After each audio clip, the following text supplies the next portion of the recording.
مشورہ کیا ہے؟ مشورہ دراصل سنت الہیہ ہے۔ اللہ رب العزت مشورہ فرماتا ہے۔ سب سے پہلے جب اللہ رب العزت نے مشورہ کیا اور فرشتوں سے مشورہ کیا کہ میں آدم کا وجود دینا چاہتا ہوں، آدم کو جسم بنانا چاہتا ہوں، اس کے اندر روح ڈالنا چاہتا ہوں، اپنا خلیفہ مقرر کرنا چاہتا ہوں، آپ اس پر کیا مشورہ دیتے ہیں؟ جب پوچھا گیا فرشتوں سے تو کہنے لگے کہ یا الہ، تو کیوں انسان کو پیدا کرتا ہے، کیوں آدمی کو پیدا کرتا ہے؟ یہ ناحق قتل کریں گے، خون بہائیں گے، کیا ہم تیری عبادت کے لیے کافی نہیں؟ ہم تیرا ذکر کریں گے، ہم تیرا چرچا کریں گے، ہم تیری یاد کریں گے، ہم تجھے پکاریں گے، ہم تیری عبادت کریں گے، ہم تجھے سجدہ کریں گے، تو آدم کو پیدا نہ کر۔ یہ مشورہ تھا فرشتوں کی طرف سے۔ اللہ رب العزت نے ارشاد فرمایا اے فرشتوں، تم وہ نہیں جانتے جو میں جانتا ہوں۔ نہیں جانتے تھے فرشتے، انہوں نے مشورہ دیا، اللہ رب العزت نے مشورہ لیا،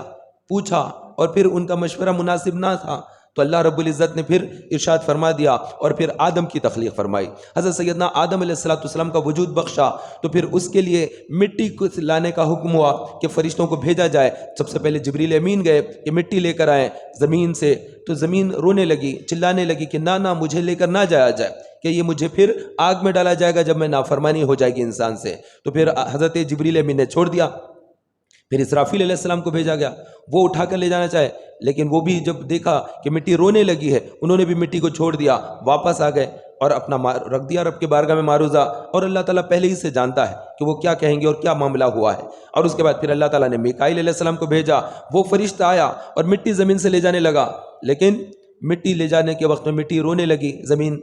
کہنے لگی کہ مجھے نہ لے جایا جائے، کہ آدم کا پتلا بنایا جا رہا ہے اور میری مٹی سے بنایا جائے گا، اور پھر وہ نافرمانی کرے گا آدمی تو پھر مجھے آگ میں ڈالا جائے گا، لہٰذا میں نہیں آنا چاہتی ہے۔ اس کو بھی پھر چھوڑ دیا میکائیل علیہ السلام نے۔ اب حضرت اسرائیل علیہ السلام کو بھیجا گیا، وہ آئے اور آ کر انہوں نے مٹی اٹھائی لے کر جانے کے لیے، مٹی رونے لگی کہ نہ مجھے نہ لے جایا جائے، انہوں نے کہا کہ میرا رب کا حکم ہے اور میں ضرور تجھے لے کر جاؤں گا۔ پھر وہ لے کر چلے گئے، ان کو وہی فرشتہ مقرر کیا گیا ہے روح قبض کرنے والا۔ روئے لوگ، چلائیں، دواخانے کے اندر سب کے سب جمع ہو جائیں، آہ کریں، بکا کریں، غم کریں، چھوٹا بچہ ہے اس کی ماں کو لے کر چلے جائے گا فرشتہ تو کیا ہو جائے گا، اتنا چھوٹی سی بچی ہے، اگر اس کا باپ انتقال کر جائے گا تو بچوں کی دیکھ بھال کیسا ہوگی، کتنا روئیں، کتنا غم منائیں۔ لیکن جب موت کا وقت آ جاتا ہے فرشتہ اس کی روح قبض کر لیتا ہے۔ یہ حضرت سیدنا اسرافیل علیہ السلام ہے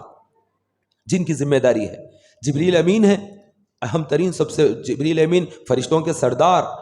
تو ان کے لیے اللہ تبارک و تعالیٰ نے یہ ذمہ داری دی ہے کہ یہ پیغام لے کر آتے ہیں، اللہ تعالیٰ کا پیغام رسولوں تک لاتے ہیں، نبیوں تک لاتے ہیں، تو یہ پھر پیغام بھی نبیوں تک پہنچانے کا کام بھی کرتے ہیں۔ تو اللہ تبارک و تعالیٰ نے انہیں رسول بنایا ہے، یہ رسالت سے بھی دیا ہے، لیکن یہ ایک الگ باریک بحث ہے، اس سے ہٹ کر دیکھیں گے تو پھر میکائیل علیہ السلام ہے، اسرافیل علیہ السلام ہے، یہ بھی عظمت والے باوقار فرشتے ہیں، یہ فرشتوں کے سردار ہیں۔ اور اس کے بعد پھر حضرت اسرافیل علیہ السلام ہے جو روح قبض کرتے ہیں۔ تو کسی کو اللہ تبارک و تعالیٰ نے وحی کے لیے منتخب کیا ہے، وہ جبریل امین ہے۔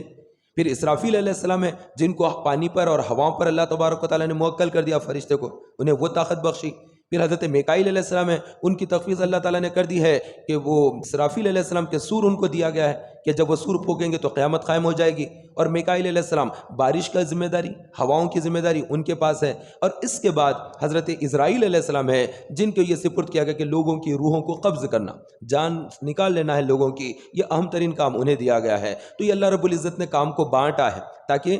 یہ جو نظام ہے اللہ تعالیٰ کی جو ساری کائنات کا جو نظام ہے اس نظام کو چلایا جائے۔ تو اس کے اندر بھی طریقہ ہے، وہ رب ہے، وہ اللہ ہے،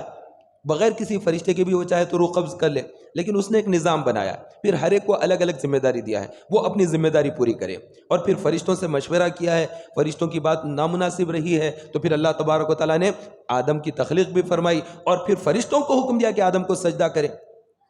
آدم علیہ السلام کو سجدہ کرے، سب نے سجدہ کیا، لیکن ان کو جو درس دیا کرتا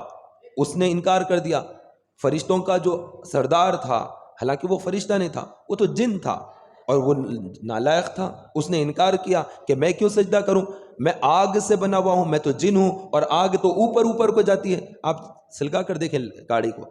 آگ اوپر کو جاتی ہے، چراغ کی لو اوپر کو جاتی ہے، اور خاک کو چھوڑ دیں، خاک کا حال کیا ہوتا ہے، وہ سیدھا مٹی نیچے کو آ جاتی ہے۔ تو اس نے اسی بات پر غرور کیا کہ خاک تو نیچے کو جاتی ہے، میں تو آگ کا ہوں، میں تو اوپر کو جاتا ہوں، تو اوپر جانے والا یہ نیچے والے کو کیسے سجدہ کرے؟ میں آدم کو سجدہ نہیں کرتا۔ تو فرشتوں نے تو سب نے سجدہ کر دیا، اور جب سب فرشتوں نے سجدہ کیا اور اس کے بعد سر اٹھایا تو دیکھا کہ ہمارا استاد جو جھولے پر سوار ہو کر جھولا دیتے پر چلتا، ادھر کو جاتا 70,000 فرشتوں کو عبادت کا ڈھنگ سکھاتا، جھولا ادھر کو آتا 70,000 فرشتوں کو عبادت کرنے کا طریقہ سکھاتا۔ تو اتنا زیادہ اس کا پھرنا اور اتنا زیادہ اس کی تعلیم اور دینا لوگوں کو، لیکن اس کا خود کا حال یہ ہوا کہ اللہ تعالیٰ کی بارگاہ سے ران دیا گیا۔ تکبر، میں پن، گھمنڈ، غرور، میں تو یہ میں کے اندر نون نہیں ہوتا ہے، نقطہ ہی نہیں ہوتا نون کا، ایسا بغیر نقطے کا رکھ دیا اللہ تعالیٰ نے۔ اب پھر یہ میں ایسا ہے، میں بولنے والی بکری سب سے پہلے چھری کے نیچے آ جاتی ہے، تو یہ دوسرے بکریوں کو چھوڑ دے گا قصاب، لیکن اس کو تو پہلے پکڑے گا جس کی آواز نکلتی، اس کی توجہ آتی ہے اس کی طرف میں۔ تو یہ میں اللہ تعالیٰ کو یہ پسند نہیں ہے، انا، تکبر، غرور، یہ پسند نہیں کرتا اللہ تعالیٰ۔ تو مغرور تھا، اللہ کی بارگاہ سے ران دیا گیا، اور جب فرشتوں نے سجدہ کیا، سر اٹھایا سجدے سے، تو دیکھا کہ ہم کو جو تعلیم دیتا تھا، ہمارا جو استاذ تھا، وہ تو کھڑا رہ گیا، سجدہ نہیں کیا۔ سب نے اس کو دیکھنے کے بعد دوسرا سجدہ کیا۔ تو اللہ رب العزت نے اس امت کے لیے 2 سجدے رکھ دیے کہ ایک کے بعد ایک 2 سجدے، رکوع تو ایک ہے، قیام تو ایک ہے، لیکن سجدے 2 ہے کہ ایک سجدہ تو وہ تھا جو حکم الہی سے کیا گیا تھا، دوسرا سجدہ وہ تھا کہ اللہ تعالیٰ نے ہمیں توفیق بخشی کہ ہم سجدہ کریں، ورنہ دیکھو یہ تو کھڑا رہ گیا، اللہ کا نافرمان ہو گیا۔ تو فرشتوں نے سجدہ دوسرا کیا، اللہ کو وہ ادا پسند آئی، امت محمدیہ پر 2 سجدے ایک رکعت میں اللہ تعالیٰ نے رکھ دیے۔ تو اس طرح سے ہماری نماز کے اندر ایک چیز آ گئی ہے۔ اور پھر وہ فرشتوں جنہوں نے کہا تھا کہ تو نہ بنا آدم کو،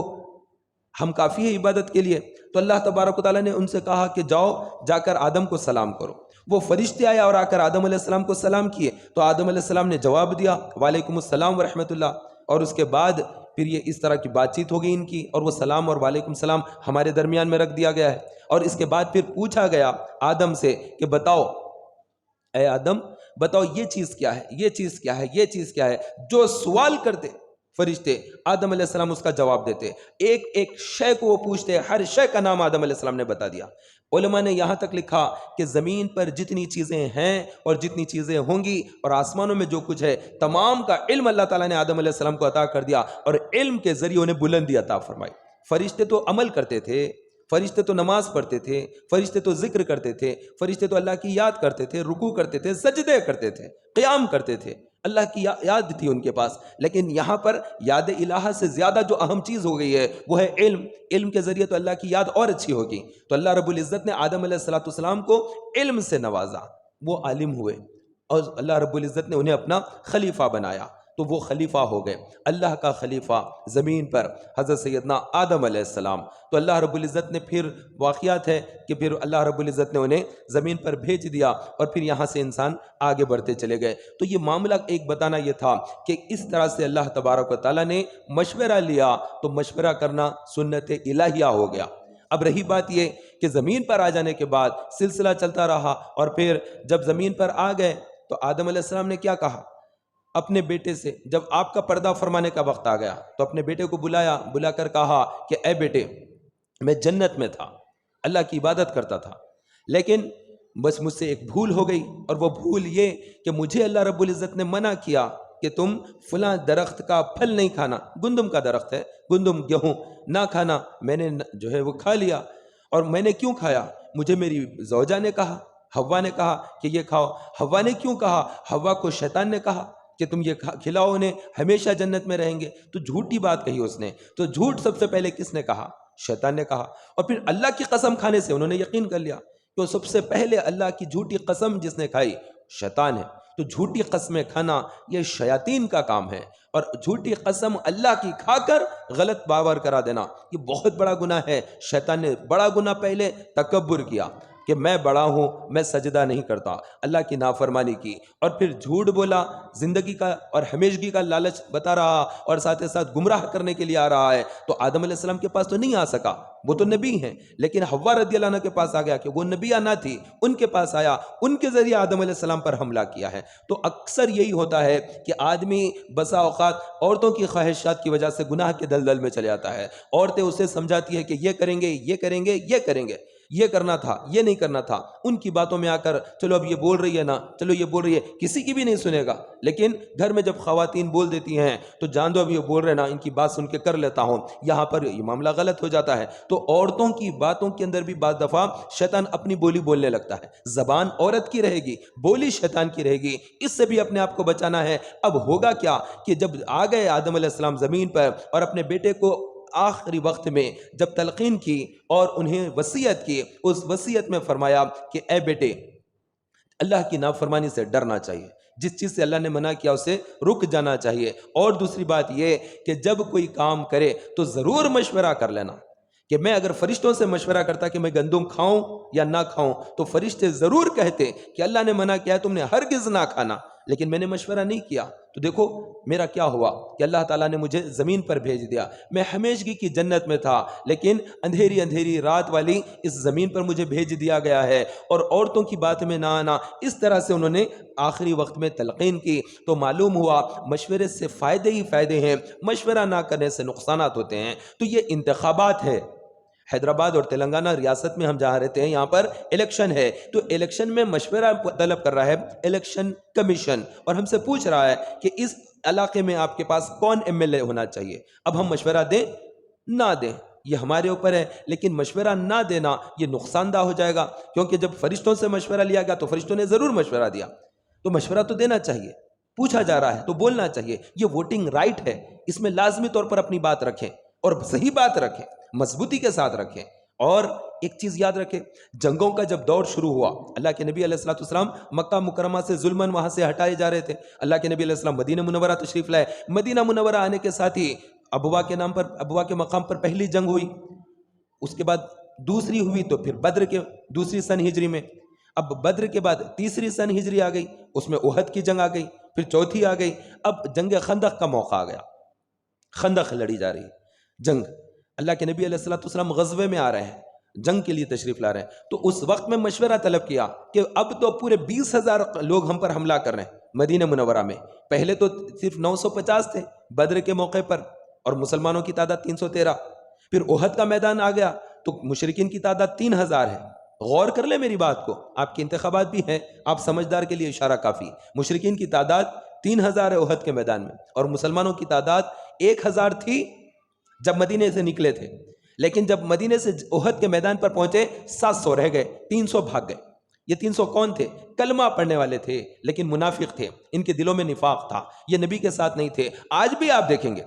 جب الیکشن کا موقع آئے گا کچھ منافقین اپنی الگ سی بات بتا لیتے ہیں، وہ بالکل مل کر رہنا نہیں چاہتے، جہاں پر امت محمدیہ واحد ایک طرف جائے وہ نہیں جائیں گے، اپنا ایک الگ سا حصہ رکھیں گے، اور وہ مسلمانوں کو ناکام کر کے ہی چھوڑنا چاہیں گے۔ لیکن اللہ تبارک و تعالیٰ اگر چاہے مسلمان نبی کی پیروی کی طرف آ جائے، نبی کی محبت اور نبی کے راستے کی طرف چل پڑے، تو ضرور اللہ تعالیٰ کامیابی عطا فرماتا ہے، اور منافق راستہ چھوڑ دیتے ہیں، نبی کے راستے پر نہیں چلتے۔ تو 300 لوگ یہ منافقین تھے اور ان کا سردار بھی تھا، یہ سب کے سب چھوڑ کر چلے گئے۔ عبداللہ بن ابی اس کا نام تھا، یہ منافقین کا سردار تھا، 300 لوگوں کو لے کر ہٹ گیا کہ ہم کیسے مقابلہ کر سکیں گے، ہم اپنی جان بچا لیں گے۔ تو اس طرح سے الیکشن کا موقع آ گیا تو اس وقت کہنا کہ ہمارا ووٹ ڈالنے سے کیا فائدہ ہوگا،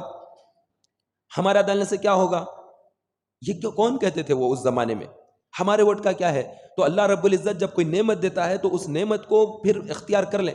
اگر اس نعمت کو تم نے پامال کر دیا تو پھر ایسا وقت بھی آئے گا کہ تم سے ووٹنگ رائٹ چھین لیا جائے گا۔ اب تمہیں دیا جا رہا ہے تو تم اس کی قدر نہیں کر رہے ہیں، تم سے پوچھا جا رہا ہے، ایک مجلس ہے، ایک بیٹھک ہے، اس کے اندر پوچھا جا رہا ہے آپ سے کہ بتاؤ آپ کیا کرتے ہیں، بعد میں آپ کو کہا گیا کہ آؤٹ جاؤ یہاں سے، آپ نکال دیے گئے، آپ اب شہری نہیں رہے، آپ انڈین نہیں رہے، آپ NRC آ گیا، آپ آ گیا CAA آ گیا، اس طرح سے آپ کو آؤٹ کر دیا گیا ہے، اسٹیٹ کا اندر آپ رہتے ہوئے بھی اسٹیٹ کے آدمی نہیں رہے، آپ غیر ملکی ہو گئے، تو بتائیے آپ ووٹنگ رائٹ ختم ہو گیا، آپ اسکول میں بچوں کو نہیں پڑھا سکتے کیونکہ آپ انڈین نہیں رہے، آپ دواخانے میں علاج نہیں کرا سکتے کیونکہ NRC آ چکا ہے، CAA آ چکا، تو اب آپ کیا کریں گے وہ ٹائم پر آپ تڑپیں گے کہ کاش ہمارے MLA ہوتے، کاش ہمارا MP ہوتا، کاش ہمارے کونسلرز ہوتے تو ہم وہاں پر بیٹھ کر بات کر سکتے، کیونکہ یہ تمام قوانین بنتے تو اسمبلی میں بنتے تو پارلیمنٹ میں ہیں، لیکن ہم وہاں پر جانے سے خالی رہ گئے۔ تو یہ کون تھے جو ہمیں دور کر دیے؟ تو یہ ہمارا خود کا سستی پن، غفلت، یہ وہاں تک پہنچا دیتی ہے۔ آج اگر کسی علاقے کے اندر دیکھتے ہیں کہ وہاں پر کیا پرسنٹیج ہے تو اتنا غم ہوتا ہے، ابھی تو ہماری نظر مسلسل چلتی رہی ہے، ہم دیکھتے رہے کہ یہ 119 اس ریاست تلنگانہ میں 119 MLA کی سیٹ ہے، اس میں بڑی تعداد میں مسلمان جیت سکتے ہیں، جتا سکتے ہیں کم از کم، وہ کنڈیشن میں ہے، لیکن مسلمانوں نے اپنے ووٹ کی اہمیت کو کھو ڈالا ہے۔ کیوں کھو جاتے ہیں؟ کیونکہ جاتے نہیں ہیں، اس دن چھٹی مناتے ہیں۔ بڑی شرم کی بات ہے کہ اللہ تبارک و تعالیٰ کا جو ہے بارگاہ میں جانا ہے اور وہاں پر پوچھا جائے کہ تم سے مشورہ طلب کیا گیا تھا تو تم کیوں سستی کر رہے تھے؟ کیا تمہیں کوئی عقل اتنی نہیں تھی، سمجھ نہیں تھی کہ تم اس دن نکلتے؟ تو ہر وقت کا ایک رہتا، نماز پڑھنا فرض ہے، رمضان کے روزے وقت کے ساتھ فرض ہو جاتے ہیں، زکوٰۃ اللہ تبارک و تعالیٰ نے رکھی، ایک ٹائم آتا ہے تو وہ اس کے لیے سال پورا نہیں رکھ دیا ہے، رمضان ضروری نہیں ہے، جب آپ کا پیسہ کا 1 سال مکمل ہو گیا زکوٰۃ اس ٹائم آ جاتی ہے، اس کے لیے مہینہ فلاں فکس نہیں ہے۔ حج کے لیے مہینہ فکس ہے،